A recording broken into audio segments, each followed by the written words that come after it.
Note both directors are here. Agenda, do we have any changes? No changes.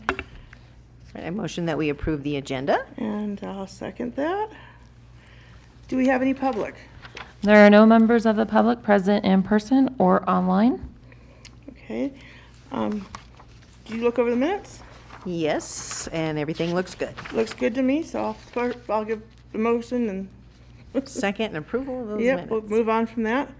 Program events. If you turn to page 5 of the packets, you can see some of these are already done. We were unable to host a composting workshop outside of what the community garden does this year, so that did not happen in May. But I do point out that the community garden that we have, they have monthly classes, and one of the topics they touch on is vermiculture, so worm composting, and then also just general composting, so check it out that way. Our art contest just wrapped up. We're going to be announcing the winners of our Earth Day art contest at our next board meeting next Wednesday. Awesome. And so the winners have been notified, and it sounds like pretty much all of them are going to come in person and accept their award. And then we do summer activities for children, and so we're looking at ways to incorporate kind of a recycling themed class at one of the classes this summer. That's TBD. We can make that happen. We did the report for our last cleanup and tire day at the last board meeting. We have scheduled a tire day only on July 16th from 8 a.m. to noon. So if you have any tires, you can bring up to 9 of them to the CR in our yard. Mr. Eco just wrapped up the budget year program for us. He was out at Heritage Elementary School and did an in-class performance there. I tried really hard to get there. I just couldn't make it out of the office. So I'm going to try to go see it next year, and I'll let you know when he's going to be in town so you can go see the performance. I'd really like that. Yeah, it's really cool. So that's kind of it for our events this year. We're going to have information at all of the booths, at all of the activities coming up. We have a lot of community events that we attend, and so we'll be providing information on solid waste and recycling there. That's kind of all I have. Any questions? No? Thank you for scheduling as many options out there. Okay. The compliance of SB 1383. How are we doing with this? Yeah, so if you don't mind, before I begin that, I would like to give CR&R the opportunity to introduce their new operations manager for Phelan, or for him to introduce himself. So Brandon, if you want to unmute yourself. Hi guys, my name is Brandon McGill. I actually come with a background from waste itself and hold a grade 2 in wastewater treatment as well, and grade 1 in collection systems maintenance as well too. So I've been here for about 3 weeks now, so we're diving head first into it, and we're really excited. Well, nice to meet you. Yeah, so he's going to be essentially our new Brent, because Brent used to be our operations manager out here several years ago. He had transferred to corporate, but, you know, as conditions were as they were, he was still here. And he's still here. But we're hopeful that Brandon is going to get up to speed with everything really soon and is going to be able to do everything that we need of him as we roll out all of our new services in the next few years. So SB 1383, I did put the timeline as it stood, as approved by CalRecycle, and then also where we were progress-wise as of February. And so you can see that on this schedule, we have uniform commercial collection scheduled to begin July of this year. Staff does not see how that is going to be feasible. And so at the next board meeting, we're going to be proposing that we go ahead and adopt the rate increase presented by CR&R, which I did a handout for this for today because it didn't have it in time for the packet. It's okay. It's on the website under the handout section for this meeting if anybody wants to see it. And again, this is going to be going to the board next week, so this will be in the board packet tomorrow.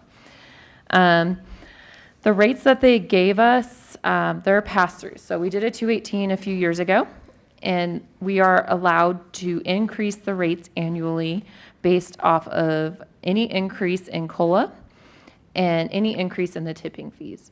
And so this is the last year that we're using the CPI for LA Riverside. Next year, we move on to the San Bernardino Index, which is definitely higher this year. So we benefited that way. So it's going up by CPI and by tipping fees.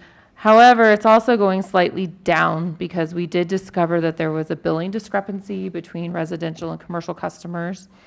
And I'm assuming that that is what the difference is between the rates I received this week from CRNR versus the rates that the board was going to accept at the board meeting at the end of May.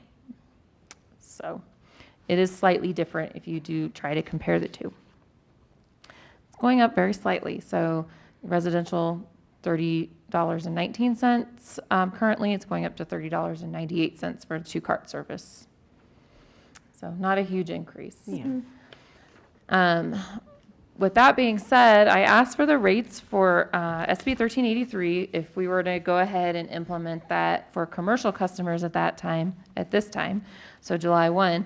And you're looking at a 68% increase for somebody with commercial cart service in order to add that new service component. And that's a variety of reasons. The district was really hoping that Circle Green would have its composting, not the digester built yet, but the composting facility up and running, and they're just experiencing delays in permitting, which we're going to be meeting with the county to see if there's a way that we can facilitate this center being open sooner, because there's demand regionally for this, because everyone's having the same problem of where do we take the organics. And right now, you know, I believe CRNR is partnering with, I think it's Burtech, right, Brandon, to take our organics. If not, it would be going down to CRNR's yard, either in Colton and then transferred to Stanton or directly to Stanton. And that's expensive.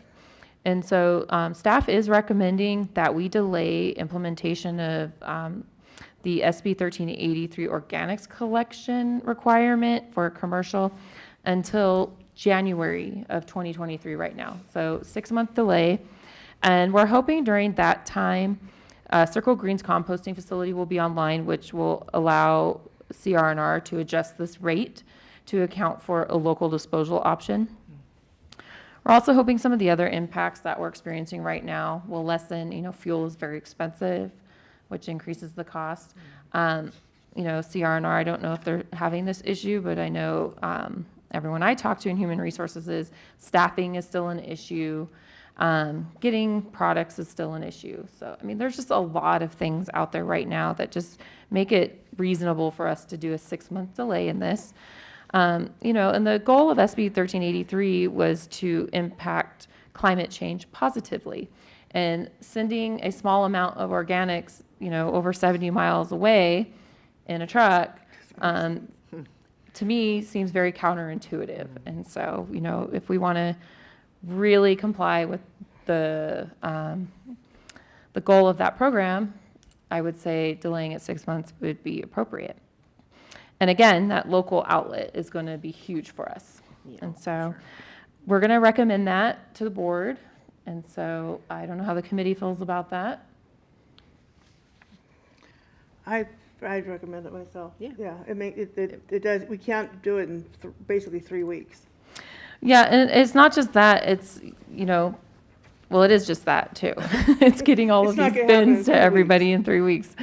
And we would still need to go through the 218 process in order to add this rate, because our current rate schedule does not account for organics collection. So that's a minimum of 45 days from the time we send out the notice. So it'd even be August 1st before Yeah. we could even get anything going. Yeah, and so that's just not feasible anyway. And adding an extra minimum $45.75 to a commercial customer who's just recovering from COVID and all those challenges for them to dispose of organics. I would I would have a very hard time going out and explaining that. Well, Well, even prior to COVID, it would be hard to explain, here's an extra. Yeah, Yeah, it's a lot. We're not even talking a bit of extra cost. It's a considerable chunk of cost. Correct. And this rate is higher than the trash service. Yeah. So if you have cart service for commercial, your organics cart, your one cart is going to cost you more than your trash. Yeah. Yeah. I can't justify that at all to anybody. And we don't have a lot of organics out here. Mm-mm. So we have very few customers. So I will have to let the state know, obviously, that we're having to update our timeline. I've been I've been speaking with the county, and their timeline for rolling out our commercial and residential isn't until January 2023. So they're even 6 months from now. Yeah, because it's the same issues. All of their CSAs, similar to how Phelan and Pinion Hills are, it's a subscription only service for residential, one service type. And now they're having to do the same thing we're doing under the same logic. So. Yeah. Yeah. And all of our commercial, they all have trash anyway, right? So Yeah, all of our commercial customers have trash. CR&R is working on making sure that they also have recycling, which has been required since the end of 2017. So, so doing what they're supposed to, trash and recycling, it's going to be challenging enough. And then when we implement that third level of service, making sure that they know what to do with that bin. So, right. Lynn, you have your work cut out for you. Yes, he does. Yeah, it seems very reasonable to wait until January to do that. Okay, so that'll be the staff recommendation, then put in the staff report. And then I'll also have a proposed revised schedule for the board to take action on, which shows that moving down to January 2023. Part of moving Prop 218 to November and December. Yeah, so all of this will get changed. Okay. I do want to give you an update on the procurement policy. I am still working on that. Turned out to be a little bit more challenging than I thought it would be. We are already procuring recycled content, so paper, stuff like that, anytime we can. It's very expensive because everybody else in the state is having to buy recycled content paper products as well. So toilet paper, paper towels, copy paper, all that stuff. So it's driven the cost way up. Mm-hmm. Plus paper in general, because of the supply chain issue, is already really expensive and hard to find. Yeah. And is this something that you have to report back to them as well? Yeah, I have to report exactly how much paper products that I buy annually, that the district buys annually, to CalRecycle, among a bunch of other things. So working on the policy portion of it. So you're going to notice that that's going to move out just a little bit. We'll get it done though by the end of the year for sure. And then of course, we're still working on edible food recovery program. We have identified who potentially edible food recovery could come from. Just getting everything written down. I have a few questions about the edible food. I know at the fast food places, they only guarantee their food for like 2 to 3 hours. And that's when it's considered edible for their standards. Now, are we going to go, are they going to be forced to go changing their policies? No, because food handling is still food handling. So there's just some food that's never going to be recoverable. Yes. I mean, I can't even imagine the logistics of getting somebody who's certified in food handling to get food from fast food places.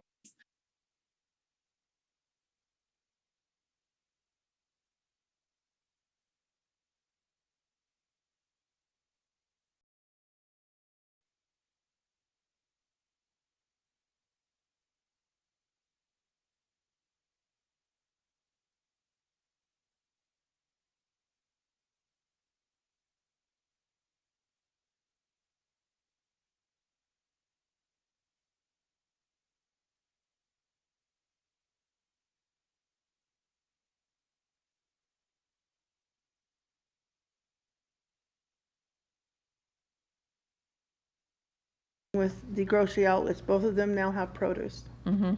Yeah, so it's a process. We have to Yeah. figure out who has edible food that could be recoverable and where.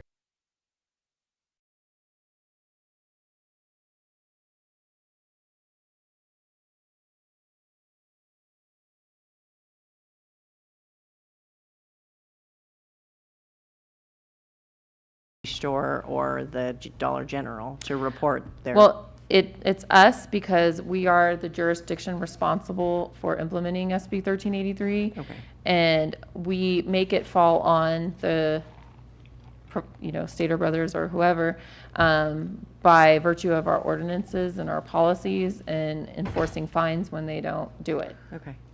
Yeah, but it's us ultimately that does the reporting to the state. Yeah. So as a jurisdiction. So responsibility falls on us. Yes. Okay. Yeah, And that's why we have to come up with policies that that work and and enforcement mechanisms where we need them. Yeah. Okay. Hey, does Brandon want to add anything to this? Yeah, I'll just state, you had mentioned getting all of the recycle bins out to the current commercial businesses. We went ahead and put those work orders through at the beginning of last month.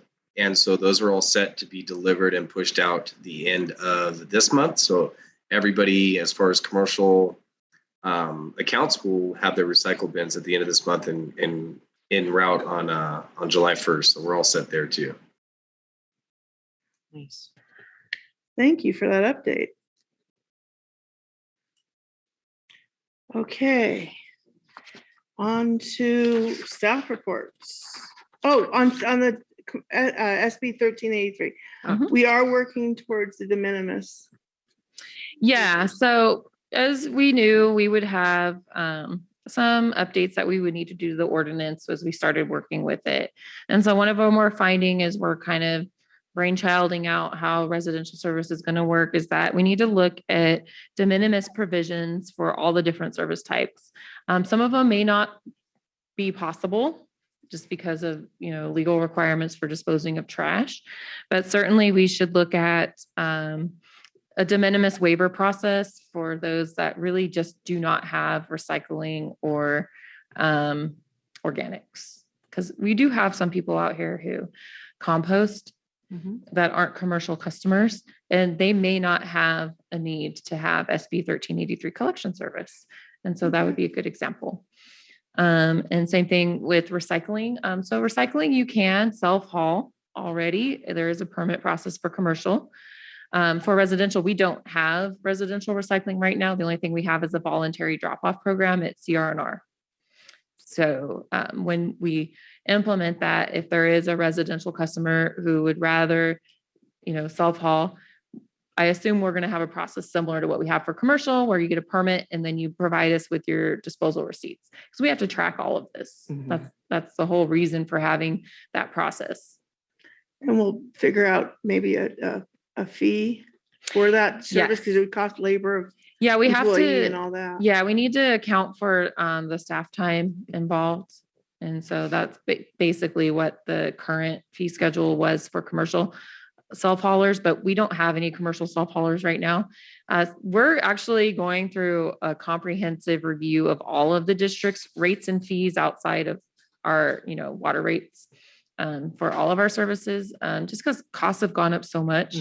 So we're looking at everything. And so one of them is going to be the permit fee for self-haulers. Okay. And then it may give us a little bit of an idea for self-hauling. For commercial, may give us an idea better for which residential as well. Yeah. And, it's probably something that's going to have to be adjusted based on how many people there are and how long it actually takes to go through the process of tracking every individual residential customer that wants to self-haul any of this. Right. Getting all the receipts. Yeah. So. Perfect. Yep. Okay. I'm glad I added that piece. I know we've been talking about it at our board meetings. Kim, this is Belen, real quick. Hi, Belen. Hi, everybody. Hi, ladies. I did want to say that another thing we need to do too is get what the state calls contracts. So all these third party self haulers or like Stater Brothers or Dollar General, if they are donating their food waste or even recyclables, we need something like on their letterhead that says where they're donating and an estimate about how much they're donating per month. So we just have record of that. So Kim, I'll work with you on maybe creating a letter to just give them so that they can give us the information. Yeah, because for example, Stater Brothers for years has taken anything that they can't give away or donate down to a central location. I think it's in Colton, isn't it, Belen? Where they compost some of It's this. actually in San Bernardino, and so I've been working with them with some of my other cities to do education outreach like in front of their stores because it makes sense. You know, people are buying food, so we're telling them what to do with it at the end. But yeah, the state's looking to make sure that, if they're putting it in their letterhead, they're saying where they're donating, and they do donate to several locations, and they also do hog feed. So we just need to make sure and follow the paper trail. But if we start early and gather the information, then it'll be a lot easier for us later. We'll just be able to hand over a binder. Yeah, and we want to make sure that we're getting the credit for any of that. Right. So it didn't really matter before, but now it does. Yeah. Okay. So ready to move on to staff reports? Yep. Okay, on to the staff report, number 6. Yeah, so you'll see in here, I have a management report that I've put together. We're just going to focus on the solid waste and recycling components of it, because this, of course, has all HR and other stuff in it. So I'm developing this report, so it's going to change as I work through it. I've been asked to keep a management report similar to what parks and engineering operations do. And so this is the information I have as of the last report that I received from CR&R. And so this is all going to change as we start rolling out new services.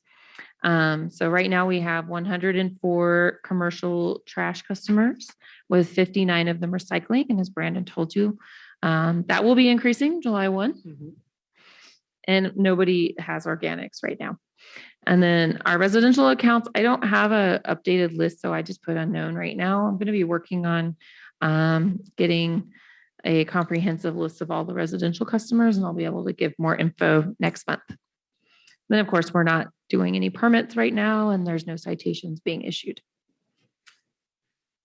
And I had a fun day with Belen out in Colton and Loma Linda. So I went to their yard out there, and we went to Arrowhead Regional Medical Center. They have a lot of organics carts because they have a lot of food because they're a hospital. Mm-hmm. We had just, unfortunately, I think we were following the organics collection truck around. So I don't know if that's fortunate or unfortunate, because there was really nothing to see in the bins. So I think that's kind of good, because I didn't have to smell any of it. Mm-hmm. And so they have a lot. And then this one fast food restaurant, even though they'd just been collected, they immediately were out there dumping lettuce. And then we got to see how some of the different businesses are handling the self-sort for customers. So like Carl's Jr., pretty clear what goes where. And then McDonald's has, a very nice, clean setup there. Shows recycling, compost, and trash.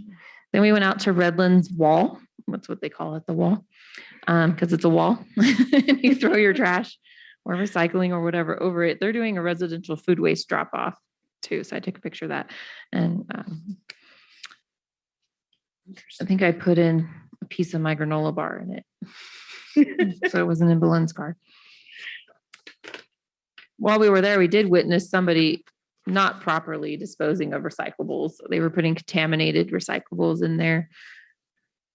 So they'll have to deal with that. Mm. And then Cal Recycle did surprise us with the visits. And I get pretty much daily calls right now from our representative asking us various things. He's going to come out for an official tour at a later date, and we're going to take him on a tour of the district and kind of show, what it's like to pick up trash out here, and then take him out to Forever Wild, because they're one of the places that takes the recoverable edible food waste. So, and then, like I said, we're still working on the procurement policy. CowerCycle has, unfortunately or fortunately, they did approve our compliance plan timeline, but to my knowledge, nobody has modified theirs yet. So I don't know if you're allowed to modify it, what happens if you try to modify it, but it is what it is. Like, we can't roll that service out right now. We sent out notification of businesses not recycling that they need to recycle. And then of course, they're just going to be given recycle bins and charged for those in July. CRNR did ask if we have waste disposal agreements. I'm not sure if that's the same thing that Belen was just talking about, the third party contracts for donations and stuff. Or if they're talking about an agreement with the county to use the transfer station. So we're working that out. Yeah, And that's what I then- was talking about. Oh, okay, perfect. So we're working on that. And then we're, of course, still promoting the voluntary CRNR service for residences, monthly mailers, new customer packet, social media ads, information in the office. There was an issue and the county called me to notify me of it, but I'd already known about it. I guess it was county transfer station staff were incorrectly telling our residential customers that their dump card was going away. So that's been fixed. People were pretty frantic about it. There's no intention of removing the dump cards until we have mandatory residential service in place. So that's going to happen concurrently. It's very complicated working with the county to remove an assessment like that, especially one that's not going to be at the same time as their budget year. So they would have to modify their tax collection ordinance in order to prorate a dump card fee. So we need to keep that in mind when we're looking at implementing residential service. So if it's not going to be on the fiscal year, so let's say we have a delay next July 1, trying to implement it January 1 of the following year, 2024, the county is not sure they'll be able to prorate dump card fees, and we don't want them to pay for disposing of trash twice. Yeah.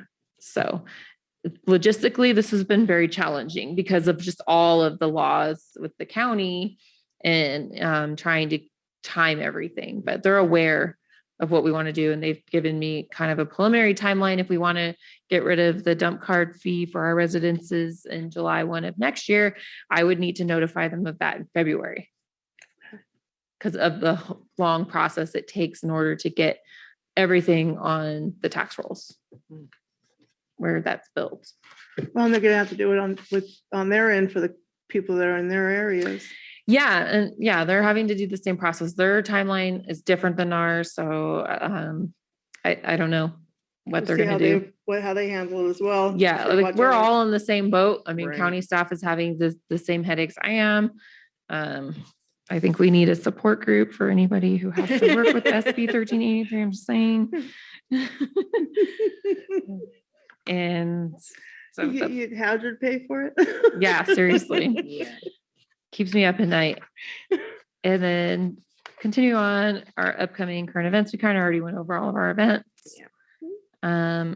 And we already went through our recent events. So 432 tires collected. That's yeah, I say that if we were to choose a community plant, that it would really be a tire because they just kind of pop up everywhere. yeah. Like they're in the desert. Mhm. I do not understand where the Yes. tires come from. Showing up. There's so many. The only thing I can think of is, my dad was this way when he would go get new tires. The tires weren't like super bad. So he would say, oh no, I'll keep it because I might be able to use it for a trailer or something. And then 8 tire sets. he never later. used it.